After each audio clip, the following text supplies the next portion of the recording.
Hi, this is Andy Quick, and welcome to a demonstration of FinBot. This demonstration is for the Genius Bot competition at the Automation Anywhere Imagine conference in April of 2019. We have a robust automation program at our company with well over 900 automation ideas in some form of implementation. Some of our bots are large, saving thousands of hours each year. These big bots are scheduled to run at certain times throughout the year, month, or even during the day, processing transactions while pushing information to users. But a lot of our bots can't be scheduled, and sometimes people need digital services from robots when they need it.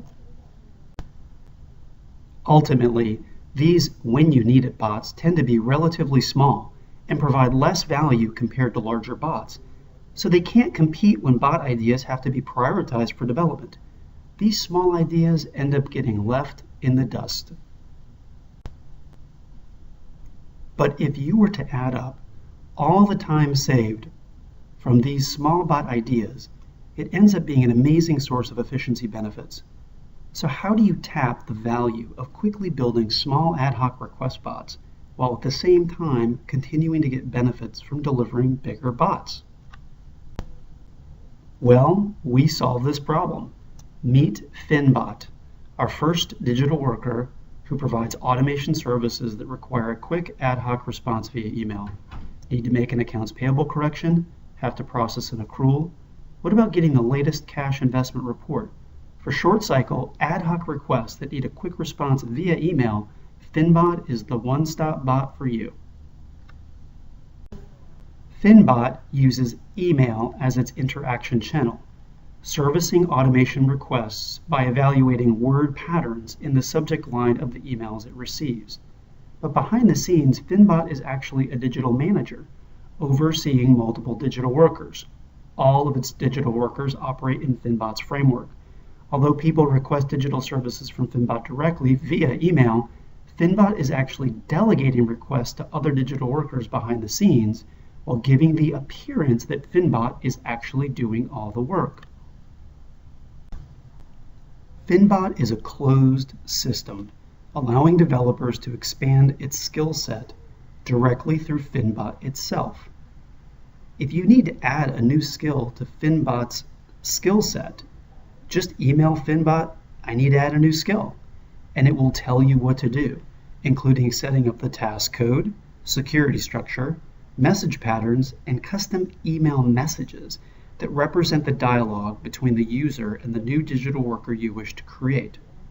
This approach drastically reduces the development time of these new short cycle robots. Security was built into FinBot from the start.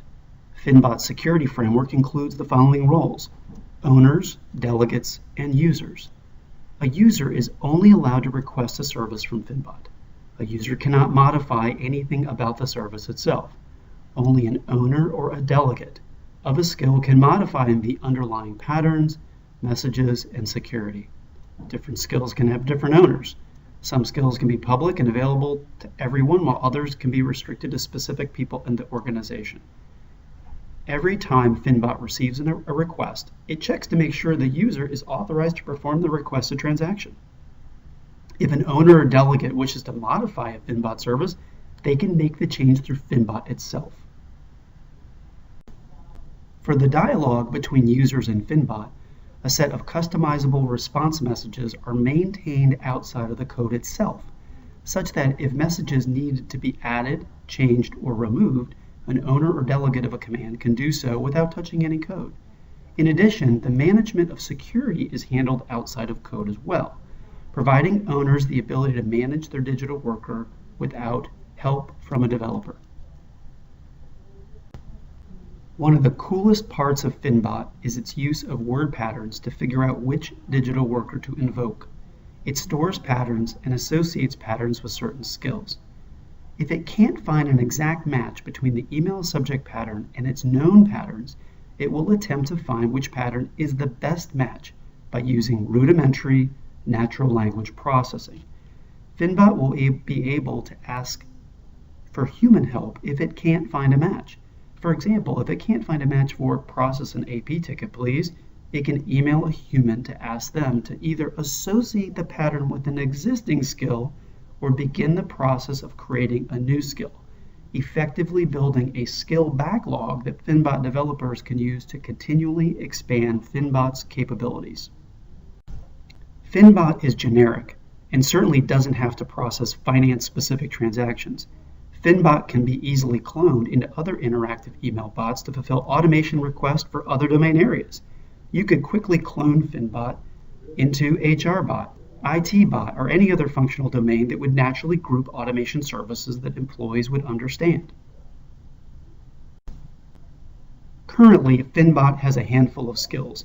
We estimate, though, that within 12 months, FinBot will have over 50 skills and will be fulfilling thousands of automation requests from thousands of employees across the entire company. For most employees, FinBot will be the face of all things automation for financial transactions. Well, I hope you enjoy learning about FinBot and its capabilities. And I hope you will agree that FinBot is worthy of being named a genius bot. Thank you. And now let's look at a demo of FinBot in action.